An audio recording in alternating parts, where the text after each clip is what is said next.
So Mike Ashley has placed a £43 million bet on Tesco shares. What Ashley has done is called a put option, which basically means that he has bet that Tesco shares will rise, but has not taken a direct exposure to the shares. So if Tesco shares rise from the point that they're at now, Mr. Ashley will receive a premium from Goldman Sachs, who he's done the put option with. If Tesco shares fall, then Sports Direct stands to lose about £43 million. The reason he's done a put option rather than, say, buy shares in Tesco directly is to put a floor on the size of his losses. So if it all goes wrong for Ashley, the maximum he can lose is £43 million.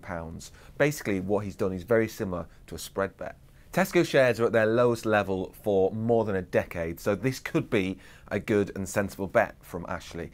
He's trying to coat it with the recommendation and the reasoning that it is to do with the strategic rationale and that Sports Direct and Tesco want to work together. But the city's in no doubt that Ashley has basically taken a punt on Tesco shares.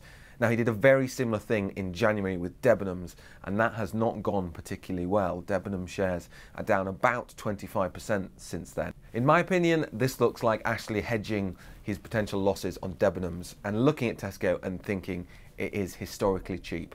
Other people have very similar views, but for me, there's still an awful lot of uncertainty in Tesco shares. How big is the accounting scandal? How much is it going to cost to get UK sales back on track? That's a lot of question marks about a big, big business, and shares still could have further to fall.